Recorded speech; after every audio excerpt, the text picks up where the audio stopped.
Habib Rizik adalah seorang doktor dengan disertasi Pancasila.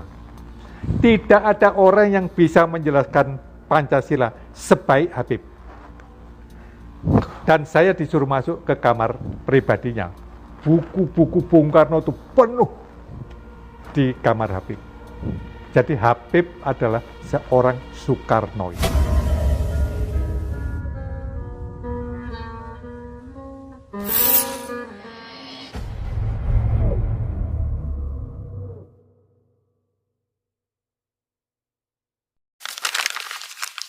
Jadi sebetulnya manusia, hubungan antar manusia nggak ada masalah. Tidak ada. Ada satu lagi yang Anda pasti terkejut. Habib Rizik. Oke. Habib Rizik kan dikenal begitu ganasnya. Iya. Itu bayangan orang. Tetapi kalau ketemu saya beda. Saya dirangkul. Saya disuruh main ke rumahnya. Saya pakai seperti ini, pakai blangkon, pakai kejawen. Dan beliau tahu kalau Anda... Lihat, saya tahu, saya kejawen. Nah, terus tamu-tamu lain datang. Tamu lain datang, waktunya sholat. Habib Rizik mengatakan pada saya, maaf Pak Permadi, kita mau sholat berjamaah. Saya tahu Pak Permadi nggak sholat. Tunggu di kamar pribadi saya. Pak Permadi ditemani salah satu santri saya. Sampai nanti selesai, kita undang lagi. Nah, kita ngobrol berdua sama santrinya. Setelah selesai sholat, saya dipanggil, diajak ngobrol lagi. Nggak ada masalah. Habib Rizik yang dikenal begitu fanatik, begitu radikal, begitu revolusioner, nggak ada masalah dengan kepercayaan. Begitu bengis. Bahkan ketika itu ada seorang mu'alaf. Seorang perempuan Kristen umur 16 tahun masuk Islam. Dia dibawa oleh ulamanya menghadap Habib Rizik, minta keputusan Habib Rizik, bagaimana nasib anak ini. Habib Rizik mengatakan, saya perlu saksi-saksi untuk menyaksikan peristiwa ini. 1, saksi perempuan, istri saya panggil. 2, Pak Permadi saya suruh menemani saya. Nah, ketika terjadi dialog, ulamanya mengatakan, Pak Habib, ini anak umur 16 menjadi Islam dari Kristen. Bagaimana enaknya? Sebelum saya memutuskan, saya minta istri saya. Istri menjawab, saya sama-sama perempuan. Tetapi saya juga istrinya Habib. Karena itu saya persilahkan Habib saja yang memutuskan. Saya akan menerima. Nah, terus Habib bilang, bagaimana Pak Permadi? Saya mengatakan, Beb, bagi saya, umur 16 itu belum dewasa. Dia belum bisa memutuskan sendiri. Karena itu, kalau dia menjadi Islam, harus ada izin dari orang tuanya. Tidak bisa sendiri. Habib bisa membatalkan, bisa menerima, terserah Habib. Tetapi perempuan ini harus lapor kepada orang tuanya, boleh atau tidak. Minta izin. Ya, untuk berpindah agama. Apa putusan Habib? Saya putuskan sesuai dengan saran Pak Permadi. Kembalikan anak ini ke orang tuanya, suruh minta izin, atau tunggu sampai umur 17 baru datang ke sini. Loh, itu kan luar biasa sekali Habib Rizik, yang dikenal begitu galak gitu ya. Tapi itu cuma menurut saya image saja. Yang sesungguhnya Habib Rizik adalah seorang doktor dengan disertasi Pancasila. Tidak ada orang yang bisa menjelaskan Pancasila sebaik Habib. Dan saya disuruh masuk ke kamar pribadinya. Buku-buku Bung Karno itu penuh di kamar Habib. Jadi Habib adalah seorang Soekarnois. Islamnya nasionalis. Dia bilang, kok berani ngundang Habib Rizik? Dia kok berani? Enggak takut. Saya bilang, saya ngaku, sebetulnya takut juga. Tapi Setelah berjumpa waktu itu, kira-kira sebulan yang lalu, ternyata ketakutan kami itu tidak beralasan, karena ketakutan kami kepada Front Pembela Islam itu, apalagi ketuanya, itu didasari oleh pemberitaan-pemberitaan media massa. Dan justru kami mohon pencerahan dari Habib. Kenapa kok sampai kita ini begitu ngeri, begitu takut? Jadi saya melihat memang, saya tidak katakan semua media, tapi banyak media-media yang tidak memberitakan Front Pembela Islam apa adanya. Jadi mereka hanya memberitakan ya sesuai dengan keinginan mereka. Saya berikan contoh. Bagaimana laskar-laskar FPI pada tahun 2004 ketika terjadi tsunami di Aceh, itu ada 1.300 laskar turun ke Aceh, bekerja di sana selama 4 bulan, itu mengevakuasi tidak kurang dari 100.000 mayat. 100.000 mayat. Itu satu pun media tidak ada memberitakan.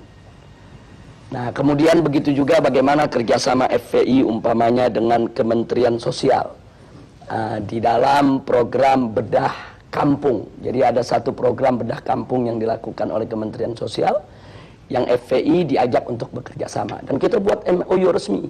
Bagaimana perumahan rakyat miskin yang memang tidak layak huni di Jakarta maupun di luar Jakarta, bersama-sama dengan Kementerian Sosial kita turun, kita melakukan bedah kampung.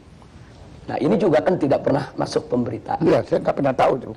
Begitu juga kerjasama FPI dengan Kementerian Agama RI. Bagaimana kami turun di lokasi-lokasi yang banyak dihuni oleh warga Ahmadiyah, untuk kami melakukan pembinaan. Bukan kekerasan. Saya kasih contoh satu di Tenjo Waringin, perbatasan antara Garut dengan Tasik. Di sana kami melakukan pembinaan dari tahun 2009. Sampai hari ini sudah lebih dari 800 warga Ahmadiyah kembali kepada Islam. Nah, hal-hal semacam ini tidak ada yang dibuat oleh media. Jadi manakala ada suatu kejadian yang kebetulan katakanlah terjadi tindak kekerasan, nah kadang-kadang itu yang di blow up oleh media tanpa memberitakan tentang akar persoalannya. Nah, saya kasih contoh satu kejadian di tahun 2001. Itu ada kejadian di kota Jakarta ini, ada satu tempat pembinaan olahraga biliar yang dikelola oleh KONI pusat, tapi ternyata disalahgunakan oleh kelompok-kelompok masyarakat tertentu untuk ajang perjudian, penyebaran ekstasi, dan ajang prostitusi. Nah, kita sudah melakukan berbagai macam pendekatan ke KONI, ke Pemda DKI, laporkan ke polisi, sampai 2 tahun itu tidak ada tindakan, sementara masyarakat setempat sudah resah. Nah, ketika terjadi clash antara pengelola daripada kemaksiatan tadi dengan laskar FPI, akhirnya terjadi pengerusakan, dan itu sudah diadili. Laskar FPI yang melakukan pengerusakan pun sudah ditangkap, sudah diadili, sudah dipenjara. Tapi akhirnya tempat olahraga itu pun sampai saat ini tidak dijadikan tempat maksiat lagi. Jadi sampai di bendera berarti memang FPI ini tidak membenarkan kekerasan. Ya, kita tidak membenarkan kekerasan. Artinya kalau memang ada laskar kita yang bersalah, kita serahkan ke polisi. Silakan diproses, silakan diadili, silakan dipenjara. Cuman yang memprihatinkannya, Pak Jaya, peristiwa tersebut kan terjadi 2001. Sebetulnya kan sudah clear, sudah masuk pengadilan. Tapi beberapa stasiun televisi sampai hari ini diulang-ulang terus itu pengerusakan. Jadi seolah-olah yang ada di benak bangsa Indonesia ya itulah FPI setiap hari. Ya. Dari segala pemberitaan yang sepihak itu, ya timbul juga kesan bahwa FPI ini sama sekali tidak punya toleransi beragama. Ya, itu kesannya. Ya. Nah, kemudian saya agak heran karena waktu saya berkunjung ke kediaman Habib, ternyata rumahnya Habib di sebelah gereja.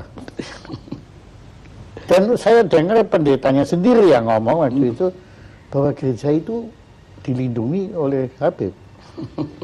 Betul. Betul. Ya, jadi memang di Petamburan tempat saya tinggal, ini ada beberapa gereja. Ada gereja Bethel dari kalangan Protestan, ada gereja Salvator dari kalangan Katolik, ada gereja Lemuel, ada gereja juga Immanuel, ada gereja juga HKBP. Nah, kelima gereja ini di Petamburan sampai hari ini semua bisa melakukan segala kegiatan ibadahnya dengan tenang tanpa ada gangguan sedikit pun dari masyarakat. Karena memang kelima gereja ini tidak pernah buat masalah dengan masyarakat. Artinya gereja-gereja mereka dibangun pertama dengan izin. Yang kedua, kegiatan-kegiatan mereka itu murni ibadah, bukan untuk mengganggu daripada ketenangan masyarakat. Sehingga sudah sekian puluh tahun mereka sampai hari ini tidak pernah ada gangguan apapun. Nah, karena itu hubungan saya secara pribadi maupun FPI yang memang markasnya ada di Petamburan dengan para pendeta tadi, hubungan kita cukup baik. Mereka suka datang ke kita suka dialog. Kemudian kalau mereka punya masalah juga mereka sampaikan ke kita, apa yang bisa kita bantu mereka. Bahkan kalau lagi ada datang musim banjir, nah ini kan Petamburan ini kan rawan banjir, itu kita kerjasama. Kalau nggak salah secara pribadi, Habib kan dulu sekolahnya juga sekolah betul Katolik.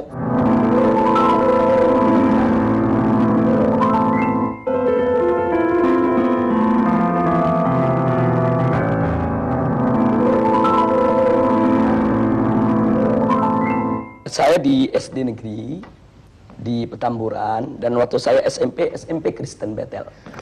Memang tidak jauh dari rumah saya, karena memang waktu itu kan saya lulus SD ini kan usia masih terlalu muda. Badan saya juga masih terlalu kecil. Orang tua kan khawatir kalau saya disekolahkan di tempat-tempat yang jauh. Walaupun ketika itu secara rayon saya mendapatkan SMP negeri 40 Pejompongan. Tapi karena orang tua khawatir, kata orang tua lebih baik sekolah yang di tetangga saja yang dekat. Dan itu Anda lakukan. Dan sebetulnya saya waktu itu sempat menyatakan juga, Ibu, kalau saya sekolah di situ apa nanti nggak khawatir? Ini kan sekolah lain agama. Nah, saya masih ingat betul, saya punya ibu ketika itu jawab, nggak usah khawatir, kamu kan haji, ada ustadz. Setiap siang kan kita ada pengajian, sore kan juga belajar sama ustadz-ustadz yang lain. Jadi dengan banyaknya ikut pengajian, nggak usah khawatir lah. Toh kamu belajar di situ kan belajar pengetahuan umum. Iya. Saya pikir juga sekolah-sekolah Kristen yang manapun, dimanapun di Indonesia selama ini, kalau tidak ada pemaksaan kepada murid yang beragama lain untuk belajar agama yang tidak dianutnya, kan no problem. Nah, dalam ajaran Islam pun kita punya pilar-pilar toleransi, Pak Jaya. Yang pertama adalah sebagaimana Allah firmankan dalam Al-Quranul Karim, la ikraha fiddin, tidak ada paksaan dalam agama. Artinya setiap seorang muslim itu tidak boleh melakukan pemaksaan dalam bentuk apapun kepada orang lain untuk masuk ke dalam ajaran Islam.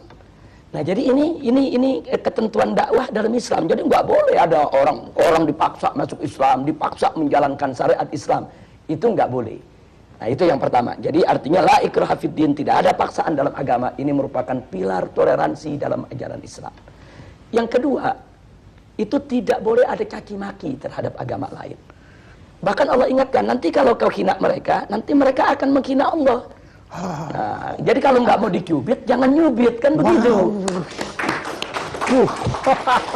Nah, jadi ini pilar toleransi dalam ajaran Islam. Nah, terus yang ketiga ada lagi pilar toleransi yang lain, yaitu dalam urusan ibadah, lakum dinukum waliyadin. Kata di dalam Al-Quran ini Allah menyatakan kepada umat Islam untuk menyampaikan kepada orang-orang yang di luar Islam, lakum dinukum waliyadin. Bagi kalian agama kalian, bagi saya agama saya.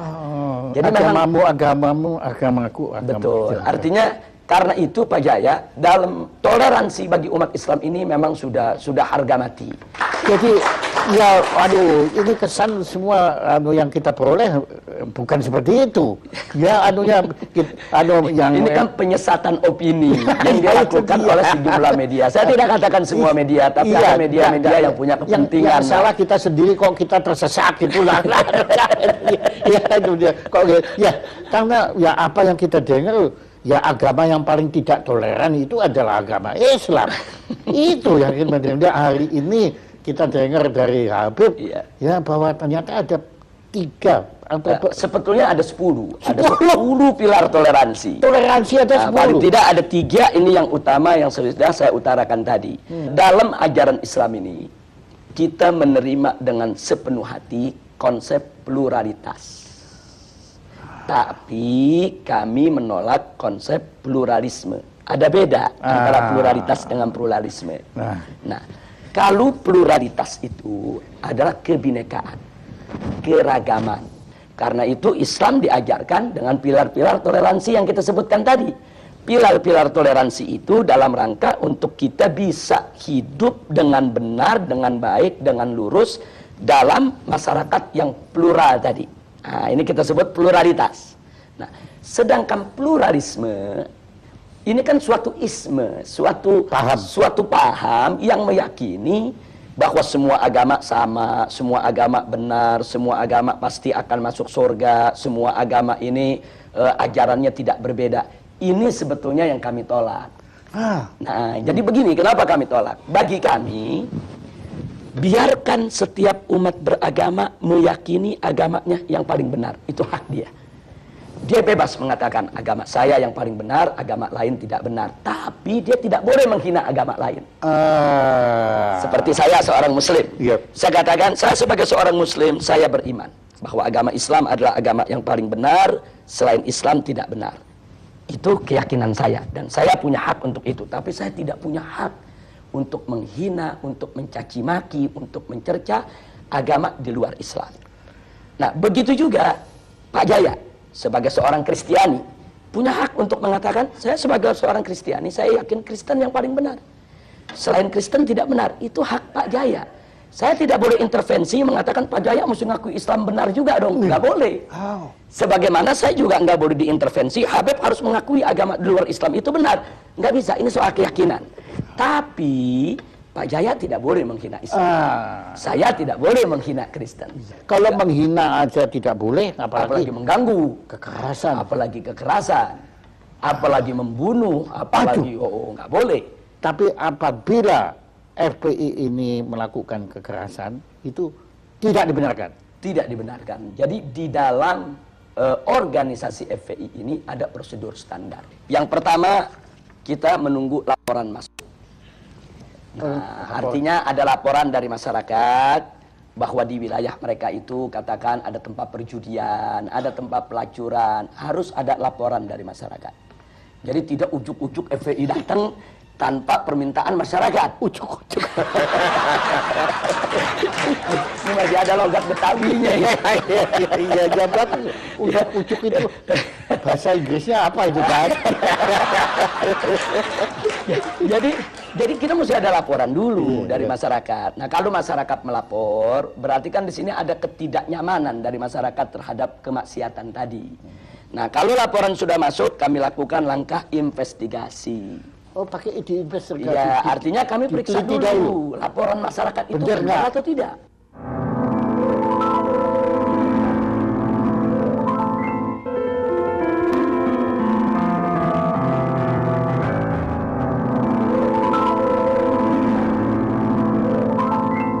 Kita himpun data, apa itu dengan film, apa dengan foto, kita himpun data. Jadi betul-betul terbukti kalau di sana memang sesuai dengan laporan masyarakat tadi. Iya, jadi makin tidak ujuk-ujuk gitu. Betul. Nah, kemudian setelah itu masih ada langkah ketiga. Setelah data terkumpul, kami lakukan pemetaan wilayah. Nah, maksudnya pemetaan wilayah begini. Kalau mayoritas masyarakat di wilayah tersebut setuju dengan tempat maksiat tadi, mungkin ada anaknya yang bekerja di sana, mungkin ada warganya yang jadi tukang parkir di sana, itu diperhitungkan. Kita itu namanya pemetaan wilayah. Nah, andai kata masyarakat di sana masih mendukung tempat maksiat tadi, maka kami sebut wilayah dakwah. Kami harus kirim ustadz, kirim guru, kirim pendai, pendakwah untuk menyadarkan masyarakat kalau maksiat itu berbahaya bagi kehidupan mereka. Itu bisa setahun, bisa 2 tahun, bisa 3 tahun, bisa 5 tahun. Kesadaran masyarakat ini dan kan. itu pernah terjadi. Dan memang sering, bukan pernah, sering terjadi. Makanya ada sejumlah tempat maksiat sampai hari ini tidak disentuh oleh FPI. Nah, orang yang tidak paham, mereka pikir, oh ini nyetor sama FPI. Kan begitu. Ya, tapi saya mau tanya nggak sampai hati. Bebas saja untuk ditanya. Ujuk-ujuk tanya. Jadi maksudnya kalau tempat tersebut, kalau warganya masih mendukung, kemudian kita melakukan satu aksi fisik lah katakan, itu kan akan jadi konflik horizontal antara FPI dengan masyarakat, Pak Jaya. Dan itu Dan dihindari. itu tidak boleh. Kalau setelah kami investigasi, ternyata masyarakat mayoritas memang nggak suka dengan maksiat tadi. Cuma mereka tidak tahu jalan bagaimana cara menutupnya. Mereka sudah lapor ke RT, ke RW, ke lurah, tapi tidak membuahkan hasil. Nah, ini kami sebut wilayah hisbah. Artinya dukungan masyarakat kan kita sudah dapat. Nah, tinggal bagaimana menuntun masyarakat tadi untuk menutup tempat maksiat tadi. Bagaimana cara kami tuntun? Kami bawa mereka ke tingkat yang lebih tinggi. Kami bawa ke camat, kami bawa ke gubernur, kami bawa ke DPRD untuk dialog. Kami ajak mereka untuk mendemo secara damai, kirim surat, kumpulkan tanda tangan masyarakat yang minta itu ditutup. Nah, manakala aparat sudah turun, tutup karena tekanan masyarakat begitu kuat, tugas FPI selesai. Makanya saya pernah dengar Habib bilang kalau tidak ada maksiat, kan bilang Iya. diminta FPI Bubar. membubarkan diri, dibubarkan. Iya. Habib bilang apa waktu Ya, itu? jadi kalau maksiat itu sudah tidak ada di Republik ini, pemerintah menegakkan hukum secara benar, FPI bubar sendiri. Saya kasih contoh. Sekarang yang namanya judi kan ada undang-undang yang melarang. Iya, iya. Yang namanya pelacuran kan ada undang-undang yang melarang. Iya. Yang namanya minuman keras kan juga ada aturannya semuanya. Kalau ini semua ditegakkan oleh pemerintah dengan baik, dengan benar, berarti kan pelacuran tidak ada. Berarti kan perjudian tidak ada. Nah, kalau ini dilakukan dengan benar, FPI kehilangan kerjaan, Pak Jaya. Itu kalau kami boleh tahu itu kasusnya apa yang Habib sampai masuk penjara itu? Yang di penjara itu pertama waktu tahun 2003. Oh, yang pertama. Ya, 2003 Ya. itu sebetulnya simpel saja. Saya diundang dialog macam ini di sebuah stasiun televisi. Oh iya. Kita berdebat dengan salah seorang perwira televisi. Nah, kemudian di dalam debat tersebut pihak kepolisian itu mengatakan di Jakarta ini tidak ada tempat judi. Tapi saya mengatakan ada tempat judi, Anda jangan bohong. Saya bawa daftar alamat-alamatnya. Ini loh alamatnya, saya bilang, tempat anu alamat sekian, tempat anu alamat sekian, tempat anu alamat sekian, dan seterusnya. Kesimpulannya, dalam forum itu polisi ini terdesak. Besoknya saya dilaporkan penghinaan terhadap pemerintah. Akhirnya saya masuk penjara 7 bulan. Nah, jadi itu yang jadi persoalan. Makanya kadang-kadang saya sekarang bercanda kalau diundang dialog oleh polisi, ini jangan kalah ngomong ditangkap lagi. Iya. Kalau kita dialog kemudian orang kalah ngomong kita dituntut kan repot, Pak Jaya. Iya, untungnya saya bukan polisi ya, Habib. Itu tahun 2003. Itu pertama. Ya, tapi kalau waktu tahun 2000. Tapi hikmahnya Anda menulis ini ya, Habib, ya. Betul. Nah, adapun pada tahun 2008 itu terkait dengan peristiwa insiden Monas. Nah, karena di insiden Monas itu kan ada kejadian Laskar Islam, itu kesatuan daripada berbagai macam ormas, terjadi bentrok. Ya, itu dengan komponen masyarakat yang ingin memperjuangkan untuk membela atau menolak Kepres pembubaran Ahmadiyah. Sebetulnya itu tidak perlu terjadi, cuman karena ada orasi-orasi dari kelompok mereka ini yang yang provokatif dengan mengatakan Laskar Islam ini dengan kata-kata yang nggak bagus lah, Menghina. tidak layak untuk saya ungkapkan di sini. Iya. Akhirnya laskar-laskar terprovokasi nyerang mereka. Nah, tapi karena di antara mereka ada FPI, Yang kena FPI. biangnya kita, yang kena biangnya Pak Jaya. Dan ada yang ujuk-ujuk masuk penjara. Ujung-ujung akhirnya masuk penjara. Pada saat kita ditangkap, polisi pun ditanya, ini Habib Rizik ditangkap pasalnya apa? Oh, nanti pasalnya lagi dicari dulu. Kalau itu pendapatnya ujuk-ujuk itu. Tapi nggak apa-apa, itu semua ada hikmahnya. Anda terima itu dengan Oh ya, itu resiko perjuangan, kita terima tanpa dendam, dan saya ambil hikmahnya. tanpa dendam. Tanpa dendam. Nah, alhamdulillah. Nah, Terima kasih, Habib. Ya, ini suatu pencerahan, satu pelajaran, pengalaman masukan informasi bagi kita semua untuk lebih bisa memahami makna perjuangan FPI yang Insya sebenarnya. Allah, insya Ya, Allah. dan moga-moga juga siaran talk show yang sederhana ini ya itu bisa didengar juga oleh pemirsa-pemirsa sebanyak mungkin supaya mereka pun atau kami ya saya beratas dengan mereka juga bisa memahami dan kita bukan lagi takut, bukan lagi curiga, bukan lagi benci pada FPI, tapi kita mungkin bisa bersama-sama FPI untuk memerangi maksiat di Insya angkara murka di negara kita tercinta ini. Dan Terima kasih. saya juga ucapkan terima kasih baik atas nama pribadi maupun atas nama FPI kepada Pak Jaya maupun forum talkshow-nya ini yang luar biasa. Kita juga di luar dugaan bisa diundang, bisa diberi kesempatan bicara dengan leluasa, dengan bebas. Dan di sini juga saya ingin menyatakan sebelum kita berpisah, FPI ini kan bukan malaikat. FPI ini kan juga tidak boleh mengklaim kalau dirinya suci.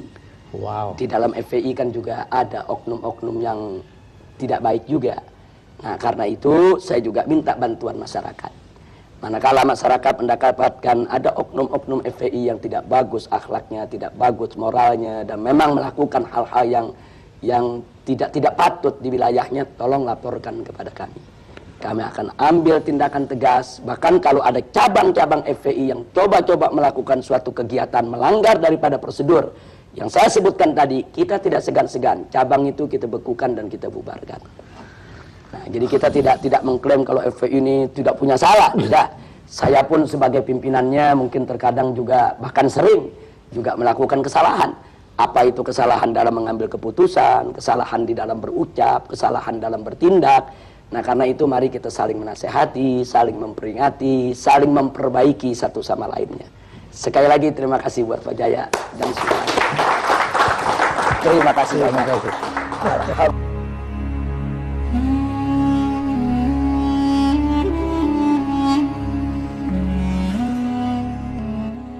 لا إله إلا الله محمد رسول الله عليه صلاة الله وآله والأحبة